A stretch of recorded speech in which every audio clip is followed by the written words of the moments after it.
2 ராஜாக்களின் புஸ்தகம் 4ஆம் அதிகாரம் 17வது வசனத்திலிருந்து. போன வாரத்துக்கு அந்த முந்தின வாரத்திலே அந்த சூனேமியாலை குறித்து அந்த அம்மாவுடைய அறிமுகம், அந்த அம்மாவுடைய செயல்பாடுகள் எப்படி இருந்தது அப்படிங்கிறத குறித்து பார்த்தோம். கடைசியில் பார்த்தீங்கன்னா அந்த அம்மாவுக்கு குழந்தை இல்லை.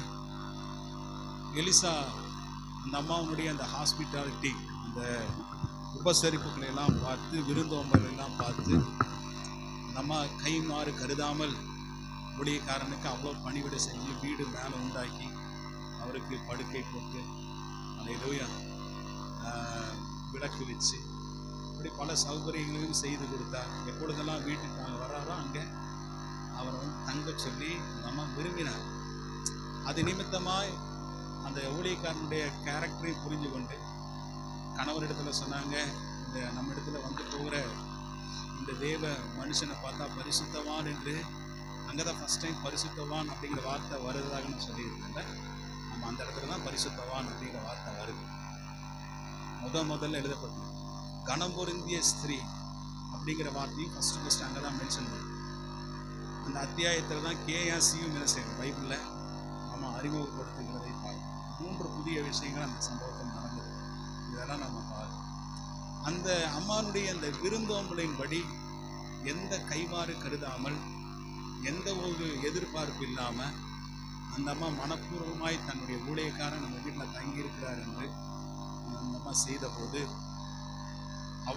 எலிசா விருப்பப்பட்டு அந்த அம்மாவை கூப்பிட்டு, உனக்கு என்ன வேணும், நீ இவ்வளவு ஆர்வமாய், இவ்வளவு நல்ல சலக்கரணையோடும் இவ்வளவு உதவிகளை நீ செய்கிறாயே அப்படின்னு கேட்கும்போது, இல்லை நான் என்ன எல்லாமே நல்லா இருக்கிறோம், தேசத்திலே நான் ஜனங்களோடு கூட சுகமாய் நான் குடியிருக்கிறேன், எனக்கு எல்லாம் நிறைவாக இருக்கிறது அப்படின்னு சொல்லுறது பார்க்கிறோம். ஆனால் கேஆசியின் இடத்துல கூப்பிட்டு கேட்டபோது கேஆசி சொல்லிடுறாரு, இல்லை இந்த அம்மாவுக்கு குழந்தை இல்லை, அந்த வீட்டுக்காரனும் ரொம்ப வயதுள்ளவராக இருக்கிறாருன்னு சொல்லும்போது தான் தீர்க்க தரிசனமாய் வாக்குத்தத்தமாய் அந்த வார்த்தைகளை அவர் சொல்லுகிறார். காலகட்டத்தில் நீ ஒரு குமாரனை சுமந்து கொண்டிருப்பாய். அதே போல் அதே நேரத்தில் அதே அவர் சொன்ன வார்த்தையின்படி 1 வருஷத்தில் அந்த அம்மாவுக்கு குழந்தை பிறந்தது என்று பார்க்கிறோம். இதுவரைக்கும் நம்ம வந்து தியானிச்சோம். இப்போ அடுத்த பகுதி 17வது வசனத்திலிருந்து 37வது வசனம் வரைக்கும் இந்த பகுதியில் நம்ம என்ன பார்க்க போறோம்னா, ஆண்டவர் அந்த சுனேமியாளுக்கு கொடுத்த முதிர் வயதில் கொடுத்த அந்த குழந்தைய கர்த்தர் என்ன செய்யறாரு, எடுத்துறாரு. அந்த குழந்தை மரிச்சிரு. ஆபிரகாமுக்கு எப்படி 100 வயதுல குழந்தை கொடுத்துட்டு அந்த குழந்தைய கொண்டு போய் நீ மோரியா மலையில பலியிடுன்னு சொன்னது மாதிரி இந்த அம்மாவுடைய விசுவாசத்தை சோதிப்பதற்காகவோ என்னவோ தெரியவில்லை. ஒருவேளை இந்த அம்மா குழந்தைய எடுத்துட்டா இவங்களுடைய ரியாக்ஷன் எப்படி இருக்கு அப்படின்னு பார்க்கறதுக்காக கர்த்தர் இந்த மாதிரி விஷயத்தை செய்தாரோ என்னவோ தெரியவில்லை. ஆனால் இந்த குழந்தைய கர்த்தர் என்ன செய்தாரு, கொடுத்துட்டு கர்த்தர் எடுத்துறாரு.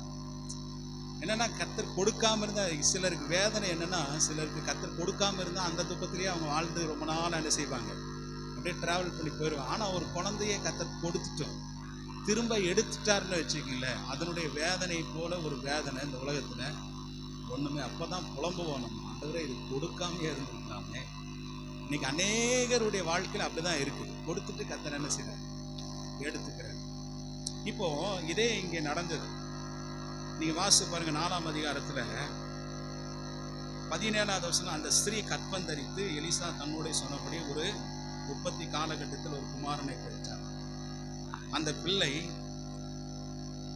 அந்த வளர்ந்தான். ஒரு நாள் அவன் அறுப்பறுக்கிற இடத்திலிருந்து தன் தகப்பன் அண்டைக்கு போயிருக்கும் போது தன் தகப்பனை பார்த்து, என் தலை நோகிறது, என் தலை நோகுகிறது என்றான். அப்பொழுது அவன் வேலைக்காரர்கள் இவனை இவன் தாயின் இடத்தில் எடுத்துக்கொண்டு போய் விடும் என்றான். அவனை எடுத்து அவன் தாயின் இடத்தில் கொண்டு போன போது அவன் மத்தியானம் மட்டும் அவள் மடியில் இருந்து செத்து போனான் என்று பார்த்தான். ஒருவேளை அதாவது சூனேமியாளுக்கு பிறந்த இந்த குழந்தை ஒரு நாள் பனியினாலேயோ அல்லது பயங்கரமான அடிச்ச வெயில்னாலேயோ இறந்திருக்கலாம் என்று என்ன செய்றாங்க சொன்னார். தலைவலி வருது அப்படின்னு அப்பாட்ட சொல்லும்போது வேலைக்காரனை கூப்பிட்டு அம்மா அவனுடைய மடியில் கொஞ்சம் நேரம் எந்திரிச்சான்னா சரியா போயிடும் சொல்லி அவங்க அப்பா என்ன செய்ய அனுப்பிச்சு வைக்கிறாரு. ஆனால் மத்தியானம் மட்டும் அவனுடைய மடியில் படுத்து அந்த குழந்தை இறந்து விட்டதாக சூனேமியாளுக்கு இந்த மகன் பிறந்த போது பார்த்தீங்கன்னா ரொம்ப சந்தோஷமா இருந்தது. 2 மடங்கான ரெட்டத்தினான ரொம்ப வருஷம் கழிச்சு ஆண்டவர் ஆபிரகாமை போல, எலிசபெத்தை போல, சகரியாவை போல நல்ல ஒரு குமாரனை கொடுத்தபடினால அவள் வாழ்க்கையில் ஒரு பெரிய ஒரு டேர்னிங் பாயிண்ட்டு அவள் வாழ்க்கையில் ஏற்பட்டுச்சு. ஒரு பிரேக் த்ரூ வந்துச்சு அவள் லைஃப்ல இல்லை. ஆனால் அவள் ரொம்ப சந்தோஷம் அடைந்தார்.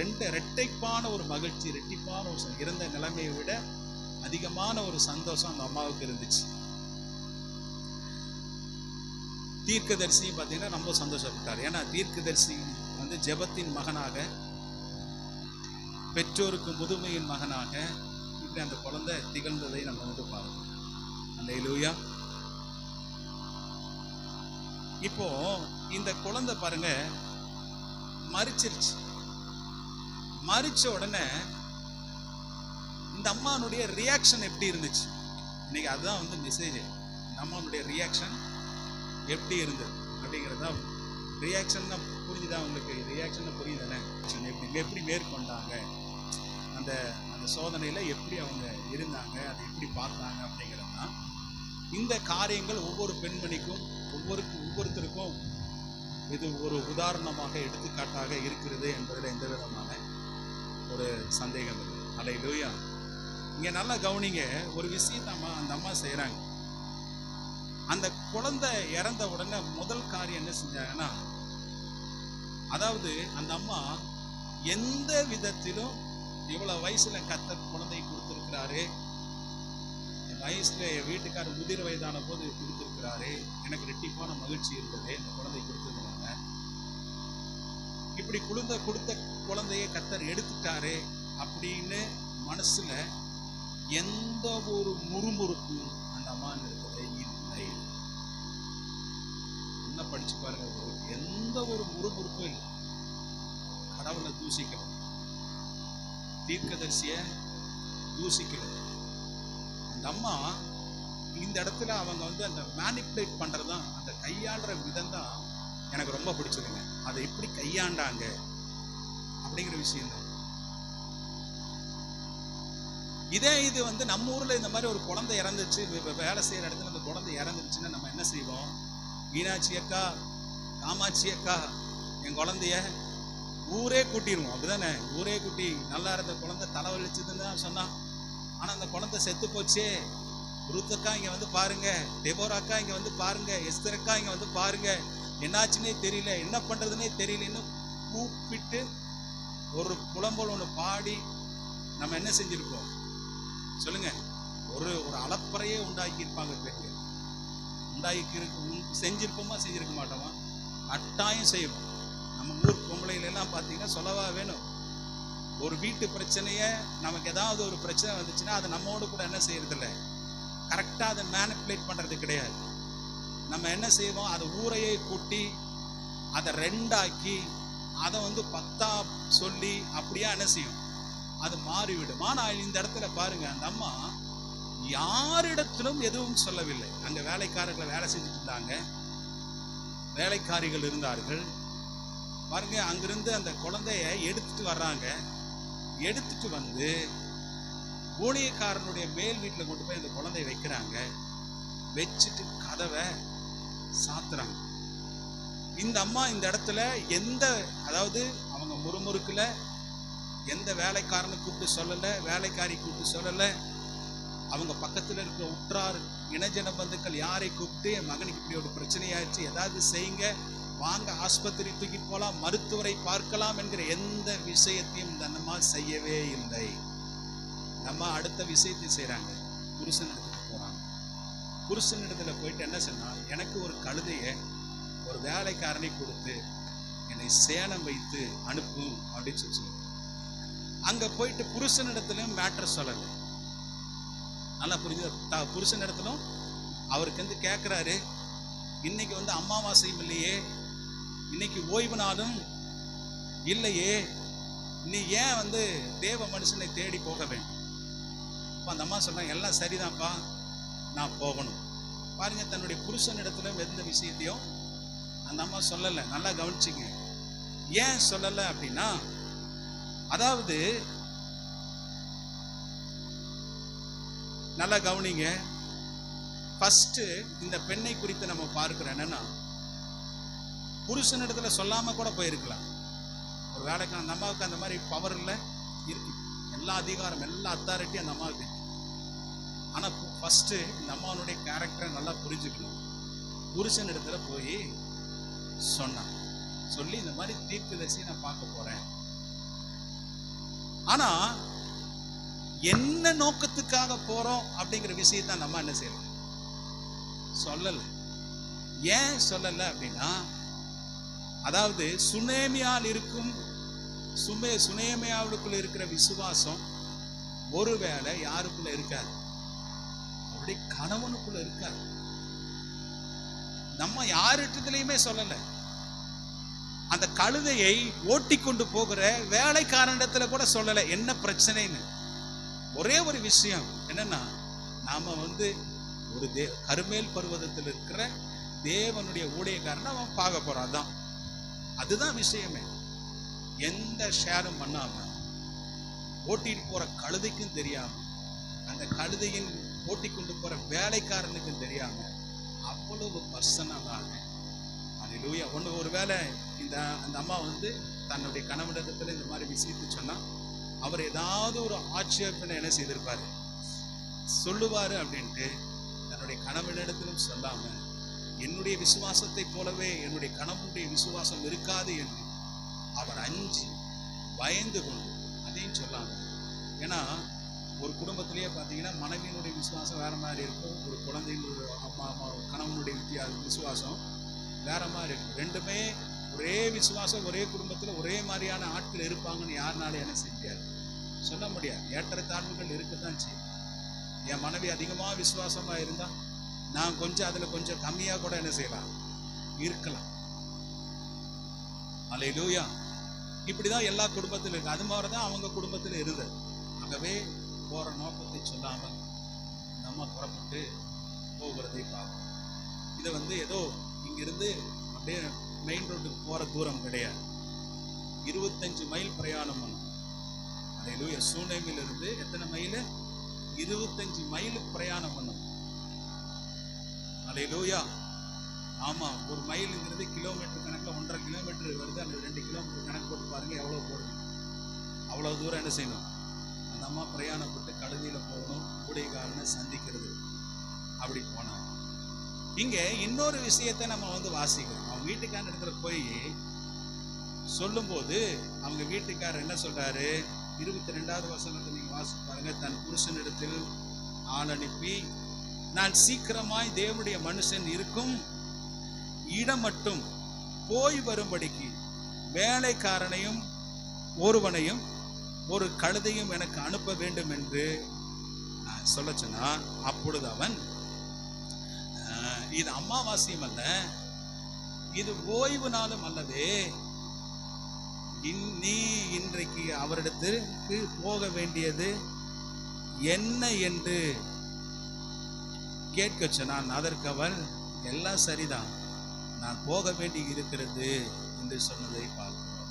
அப்படின்னா என்னன்னா, இந்த வசனத்தினுடைய அர்த்தம் என்ன, இந்த அம்மா அங்க இருக்கிற ஜனங்களோடு கூட ஒவ்வொரு ஓய்வு நாளிலையும் ஒவ்வொரு அமாவாசை நாட்களிலையும் தீர்க்கதரிசி தலைமை எடுத்து நடத்துகிற ஒவ்வொரு ஜெப கூட்டத்திலையும் ரெகுலரா இவங்க போய் பங்கு பெற்றிருக்கிறாங்க.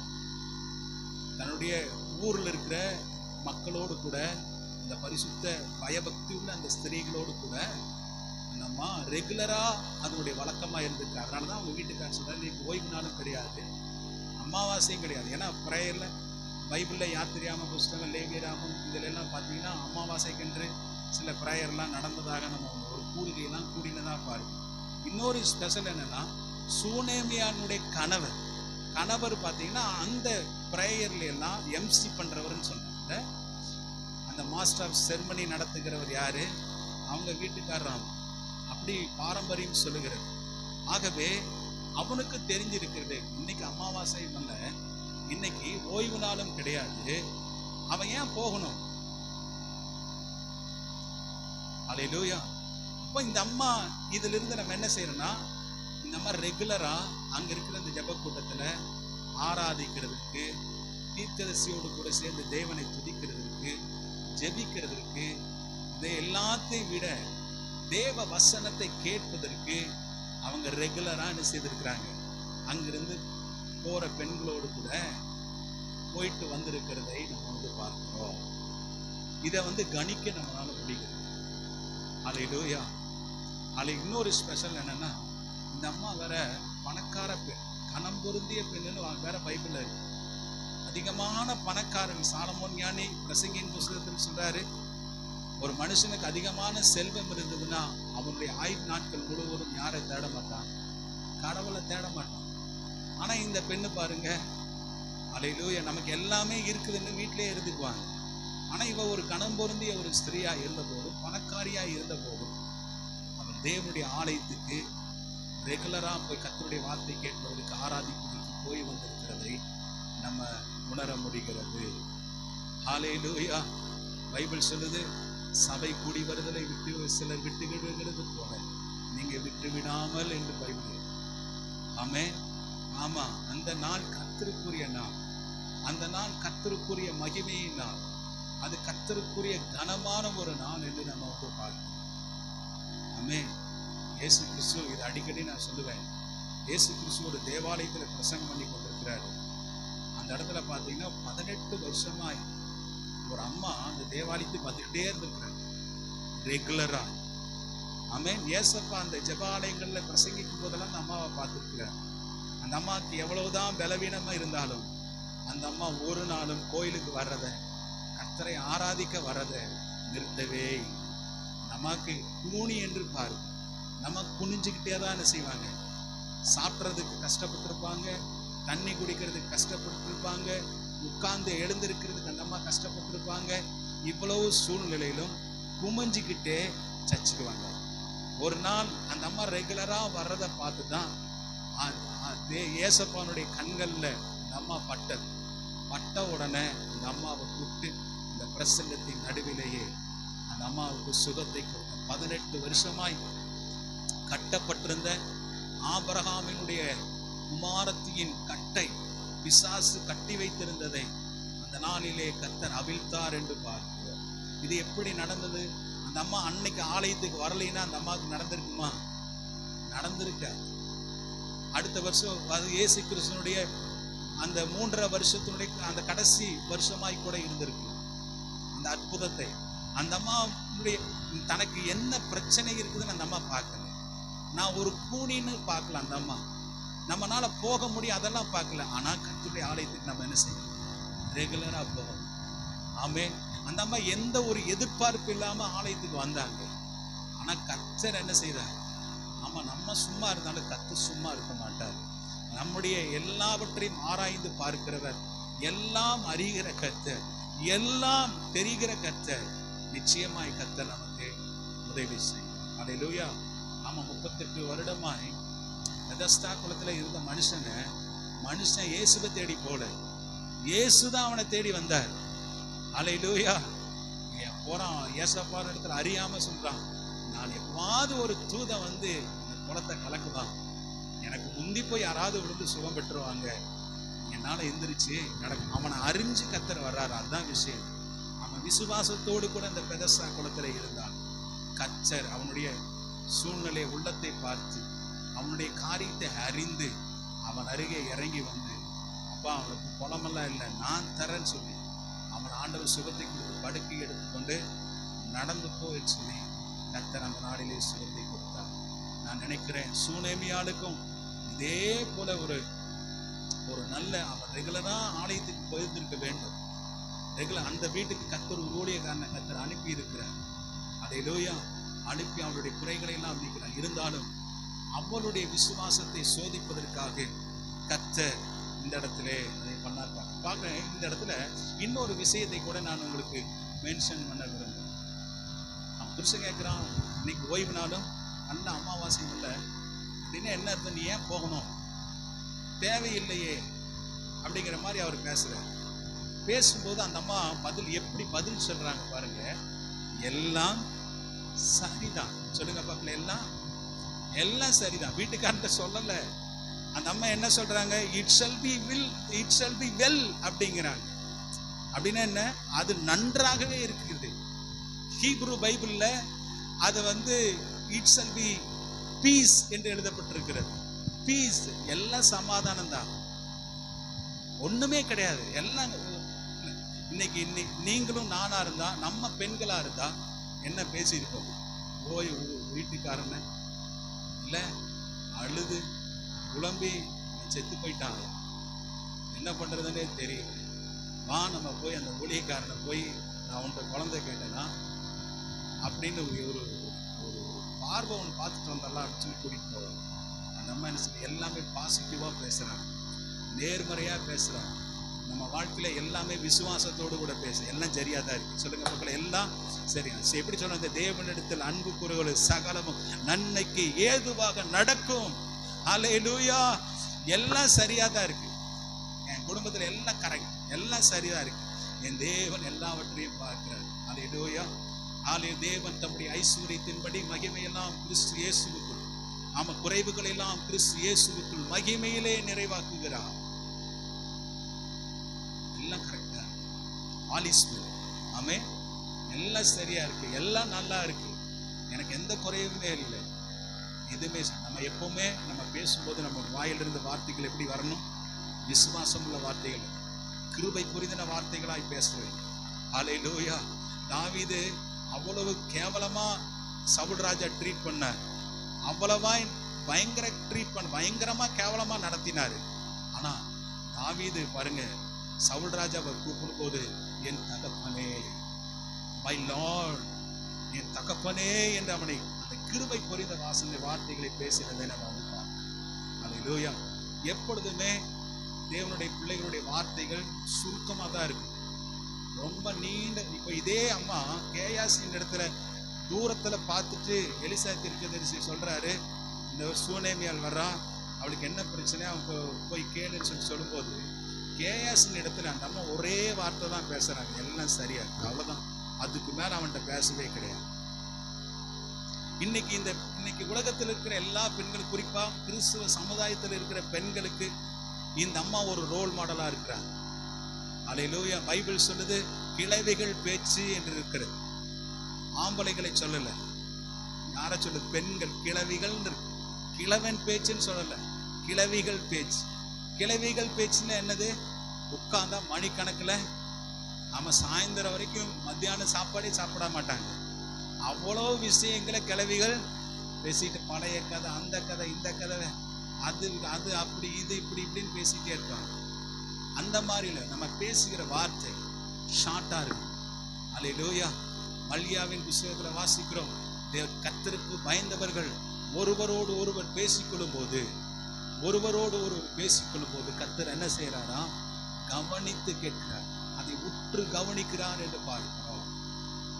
ஆமென். அல்லேலூயா. ஆமா, ரெண்டு பேர் எப்ப பேசினாலும் நம்ம வார்த்தைகள் ரொம்ப ஷார்ட்டா இருக்கணும், அதே கருத்தாகவும் பேசி இருக்கிறது இல்லை. நம்ம பேசுகிற வார்த்தை என்ன பேசணுமோ அது மட்டும். நம்ம பாருங்க, அந்த இடத்துல கால சூழ்நிலை அறிஞ்சு கணவனிடத்தில் என்ன பேசணுமோ அதான் பேசணும். அல்லேலூயா. கேயாசின் இடத்துல என்ன பேசணுமோ அதை தான் பேசுறாங்க. அந்த வார்த்தைகள் சுருக்கமா இருந்தது என்று பார்க்கிறோம். கொலன்னு என்ன செய்யக்கூடாது, நம்ம வார்த்தைகளை நம்ம பேசக்கூடாது. ஆமென். அல்லேலூயா. எல்லாமே பாசிட்டிவா பேசணும். நம்ம யார் இடத்துல பேசும்போது நெகட்டிவாவே நம்ம என்ன செய்யக்கூடாது, பேசக்கூடாது. நம்ம வாயில கிருபையில வார்த்தை வரணும், வெற்றியின் வார்த்தை வரணும், தோல்வி வார்த்தை நம்ம வரக்கூடாது. அல்லேலூயா. என்னைக்கும் எதிர்மறையா பேசக்கூடாது, என்னைக்குமே நேர்மறையாகவே பேசணும். எல்லாம் நல்லா இருக்கு, ஆலிஸ்வே, எல்லாம் நல்லாவே இருக்கிறது என்று நம்ம சொல்ல வேண்டும். அல்லேலூயா. இப்போ இவங்க ரெண்டு தம்பதியாருடைய உறவு, அதை கூட நீங்க பாருங்க, ரெண்டு பேரும் போய் பேசுறாங்க. இவங்க ரெண்டு பேரும் காட்டுற மரியாதை பாருங்க எப்படி இருக்கு. ஒருத்தருக்கு ஒருத்தர் மாத்தி அவங்க மரியாதை கொடுக்கறதையும் நம்ம இந்த இடத்துல என்ன செய்ய முடியுது, பார்க்க முடியுது. அல்லேலூயா. அந்த அம்மா தன்னுடைய கணவனுக்கு கீழ்ப்படிதல் உள்ள மனைவியாக இருந்தால் தன் பயணத்தை பற்றி கணவனுக்கு மறைக்காம இந்த மாதிரி நான் போறேன்னு சொல்லிட்டு நம்ம போகிறதை நம்ம பார்க்கிறோம். நம்ம போன வாரத்துக்கு அதுக்கு முந்தின வாரம் நான் உங்களுக்கு சொன்னேன், நல்லா கவனிங்களேன். 30 நீதிபதிகளின் புத்தகம் 31ஆம் அதிகாரம் 10வது வசனத்துக்கு மேல சொல்லப்பட்ட அல்லேலூயா அந்த குணசாலிக்குரிய எல்லா தகுதியும் இந்த அம்மாவுக்கு இருக்கிறது என்று நம்ம பார்க்கிறோம். ஆமென் சொல்லுங்க. அல்லேலூயா. எல்லா தகுதி யாருக்கு இருக்கிறது? இந்த அம்மா இவன் கழுதியில போறானே, வேலைக்காரனோடு கூட போறானே அப்படின்னு அவளை எந்த விதமான சந்தேகம் என்ன செய்யல. ஏன்னா புருஷனுடைய இருதயம் அவளை நம்பும் என்று இருக்கிறது. 11வது வசனத்தை வாசித்து பாருங்க. அவனுடைய புருஷனுடைய இருதயம் அவளை நம்பும், குறையாது, சம்பத்து குறையாது. அந்த மனுஷன் அவளை நம்பி அனுப்பி, எப்பவுமே மனைவி மேல நம்பிக்கையா இருந்தா நீங்க கீழே அந்த வசனங்கள் எல்லாம் நிறைய அநேக வசனங்கள் அந்த குணசாலிக்குரிய இருக்கிறது எல்லாம் நம்ம பார்க்கணுமே. அல்லேலூயா, அல்லேலூயா. சரி, இப்போ நான் உங்களுக்கு சொன்னேன். இப்போ இந்த அம்மாவுடைய விசுவாச காரியத்தை குறித்து சிலதை அவங்க மத்தியில் டச் பண்ணிட்டு மீதியா இருக்கிறத நான் சொல்லி முடிக்கிறேன். நல்லா கவனிங்க. இந்த அம்மா முறுமுறுக்கல, யாரையும் பக்கத்துல சேர்க்கல, கூப்பிட்டு ஆலோசனை யார் இடத்துலையும் கேட்கல, வேலைக்கார இடத்துல சொல்லல, எஸ்தரக்கா ரூத்தைக்காவெல்லாம் கூப்பிடலை. கூப்பிட்டு அந்த இடத்துல பெரிய ஒரு கண்ணீர் அழுகாட்சி செய்ய மனசுலேயே எல்லாம் வச்சு கொண்டு போய் ஊழியக்காரனுடைய தங்கின ரூம்ல கட்டல்ல படுக்க வைக்கிறாங்க. அல்லேலூயா. கட்டல்ல படுக்க வச்சுட்டு அந்த ரூமை சாத்திட்டு ஊழியக்காரன் இடத்துல அங்க போறதை பார்க்கணும்.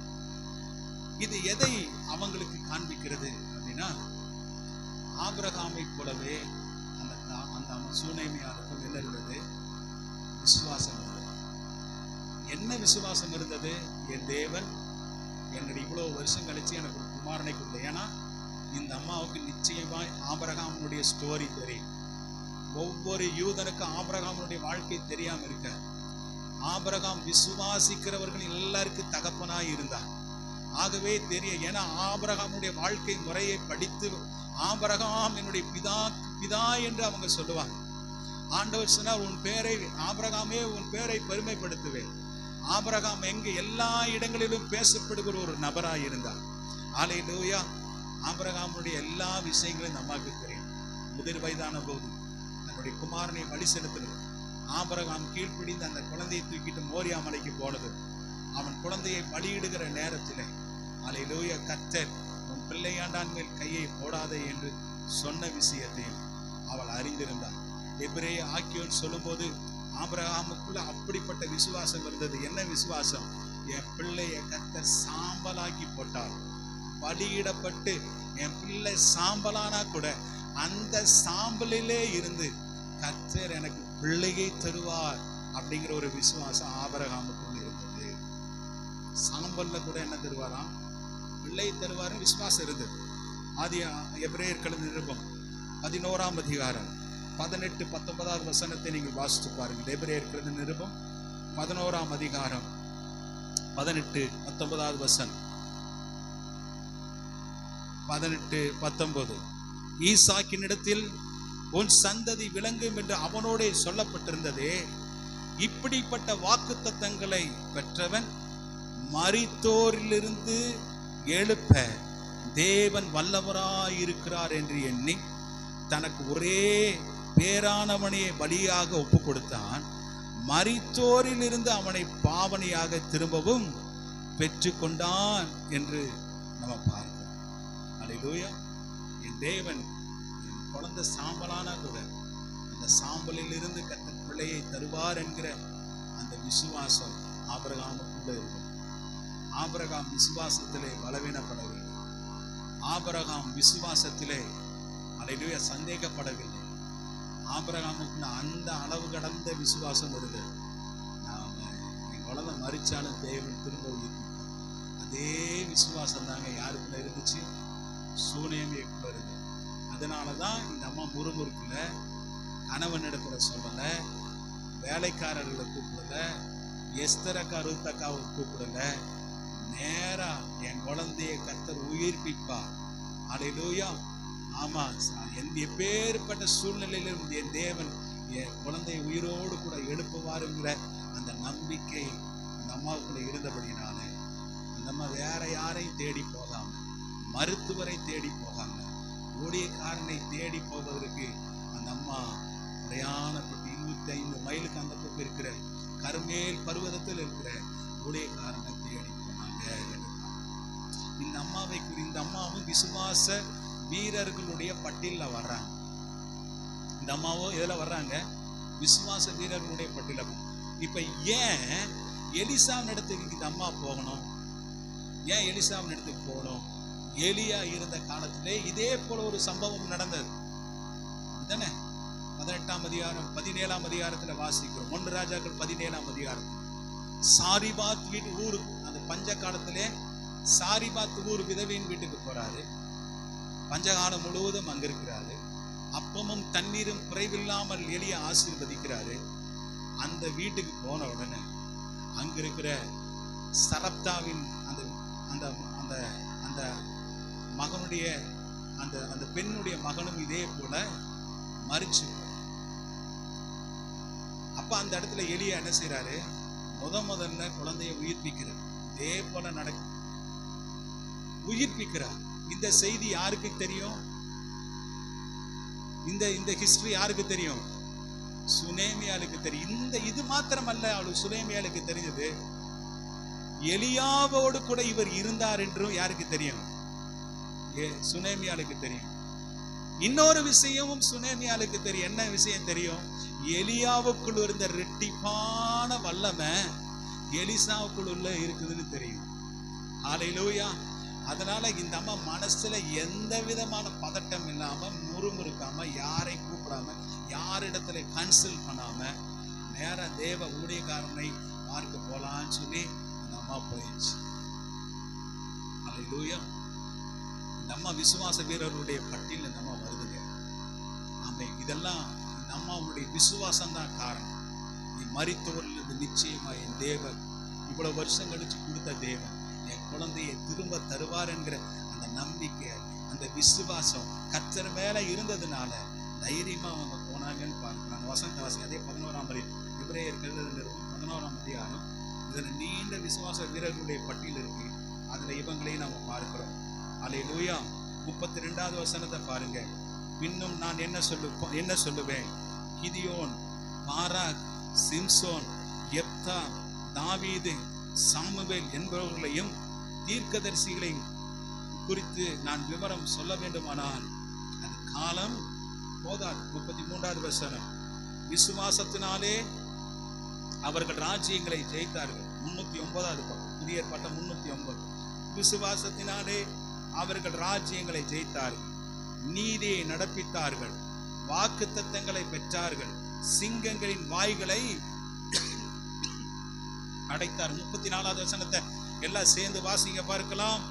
அக்கினியின் உக்கிரத்தை அவித்தார்கள், பட்டய கற்குக்கு தப்பினார்கள், பலவீனத்திலே பலன் கொண்டார்கள், யுத்தத்தில் வல்லவர்களானார்கள், அந்நியருடைய சேனைகளை முறியடித்தார்கள். 35வது வசனத்தை எல்லாம் வாசிங்க. ஸ்திரீகள் சாக கொடுத்த தங்களுடையவர்களை உயிரோடு எழுந்திருக்க பெற்றார்கள். அல்லேலூயா. இங்க என்ன எழுதப்பட்டிருக்கு? ஸ்திரீகள் சாக கொடுத்த தங்களுடையவர்களை உயிரோடு எழுந்திருக்க பெற்றார்கள் என்று இருக்கிறது. இந்த விசுவாச வீரர்களுடைய பட்டியல்ல யாருடைய பேர் வருது? சாரிபாத் ஊர் விதவையின் பேர் வருது, சுனேமியானுடைய பேரு வருகிறது. சாக கொடுத்த தன்னுடைய பிள்ளைகளை உயிரோடு கூட அவங்க எழுப்பினார்கள். அல்லேலூயா, அல்லேலூயா. இந்த விசுவாச வீரர்களுடைய பட்டியலை நம்ம சேர்க்கப்படும். அதனாலதான் அந்த அம்மாவுடைய விசுவாசம் இப்படி வர்ணிக்கப்படுகிறது. அல்லேலூயா. ஆமா, விசுவாசிக்கிறவனுக்கு எல்லாம் கூடும். இந்த மலையை பார்த்து பெயர்ந்து சமுத்திரத்திலே தள்ளுண்டு போனா அது என்ன செய்யும்? ஆமா, எல்லாம் கூடும் என்று பார்க்கும். தேவனிடத்துல நம்ம விசுவாசமாய் இருக்க வேண்டும் என்று நாம் வந்து பார்க்கிறோம். ஹல்லேலூயா, ஹல்லேலூயா. உடனே இந்த எலிசா தீர்க்கதரிசி பாருங்க, நான் சொல்லியிருக்கிறேன், ஒரு தகப்பனுடைய குணம். நம்ம இந்த கழுதையின் மேல அப்படி சேனமாய் போறாங்க. போகும்போது தூரத்திலேயே அவர் பார்த்துறாரு. தூரத்திலேயே பார்த்துட்டு கேஸ் எழுப்புறாரு. பாரியா, நம்ம அது சூனேமியால் வர்றது மாதிரி எனக்கு தெரியுது. நீ போய் நீ அவளை விசாரி. நீ நல்லா இருக்கிறியா? உன் கணவன் நல்லா இருக்கிறானா? உன்னுடைய பிள்ளைகள் நல்லா இருக்கிறாங்களா? போய் கேளுன்னு சொல்லி கேயாசிய முன்னாடி அனுப்புறோம். பாருங்க, அவன் வரட்டும், என் பக்கம் வரைக்கும் வரட்டும், நம்ம வந்த பிறகு பேசிக்கலாம் அப்படிங்கிறதெல்லாம் யாருக்கு இல்லை? எலிசாவுக்கு. நல்லா இதெல்லாம் நோட் பண்ணணும். வேதத்தை படிக்கும்போது கருத்தாப்படி ஒவ்வொரு வார்த்தையும் நம்ம படிக்கணும். ஹல்லேலூயா. ஏன் இங்க வரட்டும் பேசிக்கலாம் இல்லை, அவன் முன்னாடி நீ போய் அவளுடைய பிரச்சனை என்னன்னு போய் கேளு, எல்லாம் நலமா இருக்குது. அப்ப அந்த இடத்துல அந்த அம்மா சொல்லுது, எல்லாம் சரி. கேயாசின் இடத்துல அதிகமா பேசல. கேயாசின் இடத்துல தன்னுடைய பிரச்சனை சொல்வதற்கு அந்த அம்மாவுக்கு விருப்பமும் கிடையாது. ஆகவே அவன் எல்லாம் கரெக்டு தான், எல்லாம் சரிதான் சொல்லி எங்க போறாங்க? எலிசா தீர்க்கதரிசி. ஒரு தகப்பனுடைய குணம். ஹல்லேலூயா. நான் ஏற்கனவே இந்த பிரசங்கத்தில் ஆரம்பிக்கும் போதிலிருந்து சொல்லிட்டு வரேன். என்னன்னா, இந்த உலகத்துல அநேக போதகர்கள் இருக்கலாம், ஆமென், அநேக உபாதியர்கள் இருக்கலாம். ஆனா தகப்பன்மார் இந்த உலகத்துல இல்லை. அநேகர் சபையில பிரசங்கம் பண்ணுவாங்க, ஆனா தகப்பனுடைய இருதயம் யாருக்கு இருக்காது. போதகர்களுக்கு அநேகருக்குள்ள பாங்க அந்த அரவணைப்பு, அந்த நேசிக்கிறது, அந்த பாசமாய் வெளிப்படுத்துறது, ஏதாவது ஒரு தேவ பிள்ளைகளுக்கு பிரச்சனைன்னா அதை போய் தேடி பார்க்கறது, அவங்க தூரத்திலிருந்து வரும்போதே அவங்க பிரச்சனை என்னன்னு நம்ம கண்டுபிடிச்சிடணும். ஆமென், ஹல்லேலூயா. அவன் வந்து பாதத்துல அமரும் போது இவருக்கு கேஎஸ்சி தடுக்கிறான், காலையெல்லாம் பிடிக்காத அப்படின்னு விளக்குறான். அப்போ எலிசா தீர்க்கதரிசி சொல்றாரு, இவனுடைய மனது துக்கமாயிருக்கிறது நான் பார்க்கிறேன். அதை பேஸ் பார்த்தாவே நம்ம கண்டுபிடிச்சிடணும். விசுவாசினுடைய அதை ஒரு உண்மையான மேய்ப்பன் ஆடுகளுடைய நிலைமையை நன்றாய் அறிந்து வைத்திருக்கும். அவன் ஜெபத்திலேயே சொல்லி, சில போதகர்கள்லாம் எங்கள் பாஸ்டர்லாம் பேசும், சில பயங்கர துக்கமாக இருக்கிற நேரத்தில் எனக்கு எங்கள் டிஸ்ட்ரிக்ட் பாஸ்டர் ஃபோன் பண்ணுவார். அவருக்கு எப்படி தான் அந்த பிரச்சனை தெரியுனே தெரியாதுங்க. ஆமாம், அவர் சேலம் எனக்கு பொண்ணு பாஸ்டர் பாருங்க, சில பிள்ளைகளாக இருக்காங்க, கேளுங்களேன், ரொம்ப கஷ்டமாக இருக்கும், மனம் துக்கப்பட்டுருப்பேன். கரெக்டாக ஃபோன் பண்ணுவார். நான் இதை போய் பாஸ்டர் சொல்லுவேன், என்னையாச்சு, இப்படியா இருக்கீங்க, நல்லா இருக்கீங்களா, ஃபோன் பண்ணணும்னு தோணுச்சும் போது. எனக்கு மட்டும் இல்லை, இங்கே இருக்கிற டிஸ்ட்ரிக்ட் பாஸ்டர், இங்கே இருக்கிற டிஸ்ட்ரிக்ட் இருக்கிற எல்லா பாஸ்டர், அவர் ஒரு தீர்க்கதரிசி மாதிரி. ஹல்லேலூயா. கரெக்டாக அந்த வேத நேரத்தில் எப்படி தான் கூப்பிடுவாருன்னு தெரியல, எப்படி தான் அவர் உதிக்குன்னு தெரியல, யதார்த்தமாய் கூப்பிட்றாரா என்னன்னு தெரியல, அல்லது கர்த்தர் வெளிப்படுத்தி கூப்பிட்றாரான்னு தெரியல, ஆனால் ரைட் டைமில் ஃபோன் பண்ணுவார். அவர் ஃபோன் பண்ணி பேசும்போது ஆறுதல் ஆயிடும். இந்த அம்மா அவனுடைய மனது துக்கமாய், வெளியெல்லாம் நல்லா பேசுகிறாங்க, புருஷனாலே கண்டுபிடிக்க முடியல இவனுக்கு ஏதோ சம்திங்னு தெரியல, கேயாசிக்கும் தெரியல, அங்க இருக்கிற யாருக்கும் தெரியல, கூட வந்த கழுதிக்கும் தெரியல, வேலைக்காரனுக்கும் தெரியல, இந்த அம்மானுடைய மனது துக்கமா இருக்குன்னு. ஆனா ஊழியக்காரன் கண்டுபிடிச்சிட்டான், என் விசுவாசி ஆடுகளுடைய நிலைமை இப்படி இருக்கு, இவளுக்கு ஏதோ பிரச்சனை, ஏதோ சம்திங், ஏதோ ஒன்று இருக்குன்னு சொல்லி தெரிஞ்சுட்டான். ஹல்லேலூயா. ஆனா இன்னொரு விஷயத்தை சொல்றாரு, ஆனா இவளுக்கு இந்த துக்கமான ஒரு விஷயத்தை கர்த்தர் எனக்கு மறைச்சிட்டாரு, அதை வெளிப்படுத்தாமையே போயிட்டாரே, என்னன்னு தெரியல. சில நேரத்துல சில காரியம் அப்படிதான் ஊழியக்காரங்களுக்கு மறைக்கப்படும். எதுக்கு அப்படின்னா, உங்க விசுவாசத்தை இன்க்ரீஸ் பண்றதுக்காக, உங்களுடைய விசுவாசத்தை கர்த்தர் வர்த்திக்க பண்ணுறதுக்காக. எங்களுக்கு கூட சில நேரத்துல உங்களுடைய துக்கமோ உங்களுடைய வேதனையோ, எலிசா தீர்க்கதரிசி எல்லாமே தெரியும். எலிசா தீர்க்கதரிசி சத்துரு எங்கெங்க எல்லாம் பதுங்கி இருக்கிறாங்க விஷயங்கள் யாருக்கு தெரியும்? எலிசா தீர்க்கதரிசிக்கு தெரியும். ராஜாவுக்கு சொல்லுவார், சீரியாவின் ராஜா இந்தந்த இடத்துல எல்லாம் வந்து பாளையம் நெருங்கி இருக்கிறான், நீ அலாட்டாருன்னு சொல்லி எச்சரிக்கை கொடுப்பாரு. ஆனா எந்த விஷயத்தை மறைச்சிட்டாரு? இப்ப குழந்தை விஷயத்தை மறைச்சிட்டாரு. ஹல்லேலூயா. இதெல்லாம் பார்த்தீங்கன்னா எதுக்காகன்னா, கர்த்தர் கொஞ்சம் திருவிளையாடல் ஆடினார். யாரிடத்துல? சுனேமியார். அவன் எப்படி ரியாக்ட் பண்றா? விசுவாசத்துல ஸ்ட்ராங்கா இருக்கிறாளா? ஹல்லேலூயா. ஆமென். விசுவாசத்துல உறுதியா இருக்கா. நம்ம வந்து என்ன வந்தா, எந்த சூழ்நிலை ஏற்பட்டாலும் இப்படிப்பட்ட ஒரு விசுவாசம் இருந்துச்சுன்னா நிச்சயமா அந்த விசுவாசத்தை கர்த்தர் கனம் பண்றார். ஆமென். கர்த்தர் கனம், நிச்சயமாய் கனம் பண்ணுவார். இந்த அம்மா கேஆர்சின் இடத்துல ஒரு கம்பை கொடுத்து போய் மூஞ்சியை பார்க்கும்போது இவங்களுக்கு முன்னாடி அந்த சரி விருப்பு இல்லை. அந்த அம்மாவுக்கு வந்து கேஆர்சி வர்றது விருப்பமே கிடையாது. நீங்கள் வரணும், ஒரு கம்பு எடுத்துட்டு போகிறாங்க, மூஞ்சியில் வச்சு பார்க்கலாம். அந்த குழந்தை செத்து இருக்கு. அவன் வந்து சொல்கிறான், என்னாச்சுன்னு கேட்குறாரு. சார் மூச்சு பேச்சு ஒன்றுமே இல்லை, செத்துட்டான் அப்படின்னு சொல்லி சொல்கிறாங்க. இவர் மேலே நேரம் ரூமுக்கு போகிறாரு. அந்த குழந்தைய பார்க்குறாரு. அந்த குழந்தை இருக்கு, இறந்து கிடக்கு. இவர் என்ன செய்தார்? அந்த குழந்தையின் அருகிலே போய் வெளியே செய்தது போலவே அந்த கண்ணுக்கு கண்ணு வைக்கிறார், வாயில அந்த பிரெத் கொடுக்கிறார், மூச்சு அந்த கொடுக்கிறார், கையோடு கையா சேர்த்து அந்த குழந்தை மேல வச்சு நல்லா டைட்டா பிடிக்கிறார். நல்லா கவனிங்க, சொல்றேன் என்னன்னா, அவன் வாய் எலிசா தீர்க்கதரிசி வாயோடு வாய் எதற்கு? தேவனுடைய நாமத்தினாலே ஜீவ சுவாசத்தை இந்த குழந்தைக்கு கொடுக்க. கையோடு கை எதற்கு? குழந்தையின் கையில் பலன் கொடுப்பதற்காக. இதெல்லாம் நம்முடைய உறுப்புல, உடம்புடைய உறுப்பு ரொம்ப இம்பார்ட்டன்டான ஒரு விஷயம். அடுத்தது கண்ணோடு கண் எதற்காக? கண்களை மீண்டும் வாழ்வின் ஒளிக்கு திருப்புவதற்காக தன் பார்வையை அதன் மீது பதித்தான். அல்லேலூயா. இப்படி 7 முறை இப்படி அவர் செய்தார் என்று பார்க்கிறோம். இப்படி செய்த போது அந்த குழந்தை இப்படி செஞ்சுட்டு அந்த ரூம்ல உலாவுறாரு. அந்த குழந்தை 7 முறை துள்ளி உயிரோடு கூட எழுந்திருச்சு. ஆமென். அல்லேலூயா, அல்லேலூயா. பாரம்பரியத்தில் ஒரு மரபு சொல்ற லெகாசி ஒன்று இருக்குது. ஒன்று சொல்லுவாங்க, என்னன்னா, ஆதாம்ல கர்த்தர் மண்ணினாலே ஒரு சரீரத்தை உருவாக்கி அவனுடைய நாசியிலே கர்த்தர் சுவாசத்தை ஊதும்போது அவன் உயிரடைந்ததற்கு அடையாளமாக தும்மினான் என்று தும்மினான். பிறந்த குழந்தைய செக் பண்ணுவாங்க, அது வந்து தும்முதா, அப்புறம் அழுகுதா, அப்புறம் விக்குதா. இதெல்லாம் எதற்கு அடையாளம்? உயிரோடு இருக்குதா அப்படின்னு. ஆதாம் அப்படிதான் இருக்கு. சரித்திரங்கள் யூத பாரம்பரியம் சொல்லுகிறது. நான் வந்து படிக்கும்போது அதில் எழுதியிருந்தது என்னன்னா, கமாண்டில் எழுதியிருந்தது யூத பாரம்பரியம் என்னன்னா, ஆதாமனுடைய நாசில சுவாசத்தை கர்த்தர் ஊதும்போது அவன் தும்மி எழுந்திரிச்சார். ஃபர்ஸ்ட் அவர் தும்மி எழுந்திரிச்சது. அதனால இப்போ வரைக்கும் யூதர்கள் யாராவது தும்முனாங்கன்னா அவங்கள ரொம்ப மதிப்பாங்க. தும்முனவங்களை மதிக்கிறது அவங்களுடைய பழக்கமா இருந்திருக்கிறது. இன்னும் மரியாதை அந்த குழந்தைக்கு.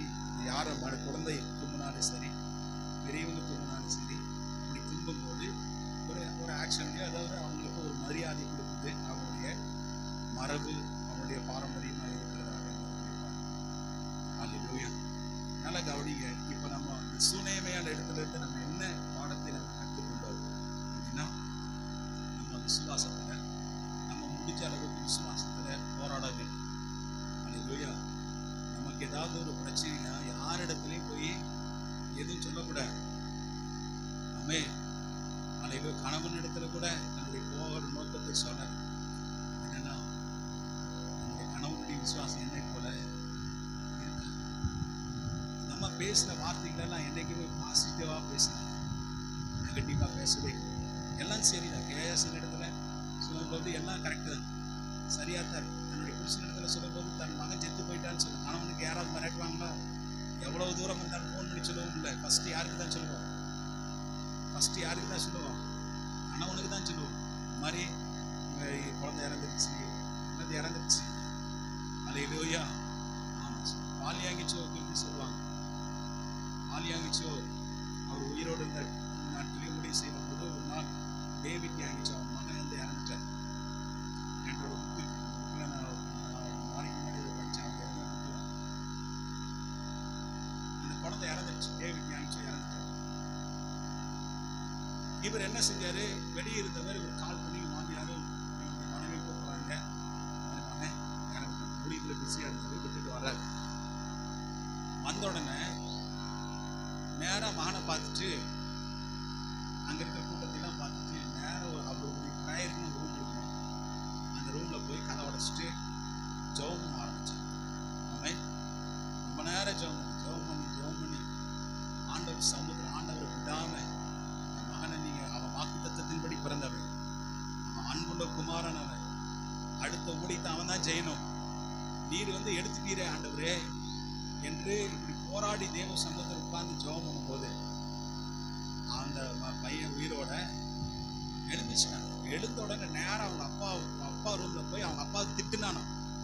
நான் பரலோகத்துல ஆண்டவர் சமூகத்துல எவ்வளவு ஹாப்பியா இருந்தேன், எவ்வளவு சந்தோஷமா இருந்தேன். நீ முன்ன பின்ன பரலோகம் பார்த்துருக்கிறியா? நீ அங்க வந்து பார்த்துருக்கலாம்ல. அங்க நீ வந்து பார்த்தா தானே உனக்கு அந்த பரலோகத்தினுடைய மகிமை என்னன்னு தெரியும். தேவனோடு கூட உறவாடிட்டு இருந்தேனே. ஆண்டவர் சொன்னார், ஏசப்பா பரலோகத்துல சொன்னாரு, ஆண்டவர் நான் வந்து அவரோட பேசிட்டு இருக்கும் போது சொன்னாரு, நீ வந்து பரலோகத்துக்கு பூமிக்கு நீ திரும்ப போகலைன்னா உங்க அப்பா ஜெபத்தை நிறுத்த மாட்டாரு. ஹல்லேலூயா.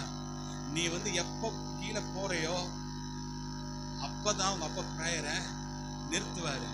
இவர் வந்து ப்ரேயரை நிறுத்தணும்னா நீ என்ன செய்ய, இவரை என்ன அகட்டாதபடிக்கு நீ கீழே போயிருப்பா. ஏன்னா உன்னை கொண்டு நிறைய நோக்கம் இருக்கு, திட்டம் இருக்கு.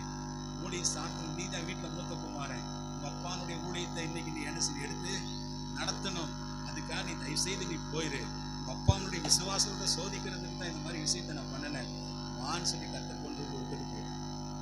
ஹல்லேலூயா. இன்னைக்கு அவர் பாலியாங்கிச்சு இறந்துட்டாரு. இன்னைக்கு வந்து உலகத்திலேயே மிகப்பெரிய சபை எங்க இருக்குதுன்னு கேட்டாங்க, அது பாலியாங்கி ஸ்தாபித்த சபை தான். இன்னைக்கு அந்த சபையை எந்த மனுஷன் செத்து பரலோகத்துக்கு போனாலும் அந்த மனுஷன் இன்னைக்கு நடந்துட்டு இருக்கான். ஆமென். ஹல்லேலூயா. விசுவாசம் எதையும் ஜெயிக்கும். விசுவாசம் உலகத்தை ஜெயிக்கிற ஜெயம், உலகத்தை ஜெயிக்கிற ஜெயம். விசுவாசம் எதை வேண்டுனாலும் நம்ம வாழ்க்கையில சாதிக்கும். இதுக்குள்ள பாருங்க, இந்த சில காரியங்கள் தான் மறைமுகமாக இருக்கு. ஆனால் எவ்வளவு வெளிப்படையான விஷயங்களை கர்த்தர் நமக்கு பகுத்து கொடுத்திருக்கிறார் என்பதை இது மூலமாய் தெரியும். நல்ல ஒரு கேரக்டர், நல்ல ஒரு பரிசுத்த வாழ்க்கை. ஹல்லேலூயா. ஆமா, புருஷனுக்கு கீழ்ப்படிந்த ஒரு நல்ல மனைவி. 2 பேரும் மரியாதை கொடுக்கறதுல ஒருத்தர் போட்டி போட்டு மரியாதை கொடுத்தார்கள் என்றெல்லாம் பார்க்கிறோம். ஆமென். ஹல்லேலூயா. சூனேமியாவை நம்ம ஒரு நல்ல ஒரு எடுத்துக்காட்டாக நமக்கு இருக்கிறார்கள் என்பது எந்த விதமான சந்தேகம் இல்லை. ஏன்னா இவைகள் எல்லாம் நமக்கு கிறிஸ்தாந்திரங்களாக எழுதப்பட்டிருக்கிறது. நம்ம இவைகளை பார்த்து நாம் நடந்து கொள்ள வேண்டும் என்று ஆவியானவர் கடைசி காலத்திலே நம்மை பார்த்து எச்சரிக்கிறார். கர்த்தர் நம்மை ஆசீர்வதிப்பாராக. நம்ம எல்லாரும் எழுந்திருக்கலாமா? நம்ம எல்லாரும் எழுந்திருப்போம். ஹல்லேலூயா. ஹல்லேலூயா.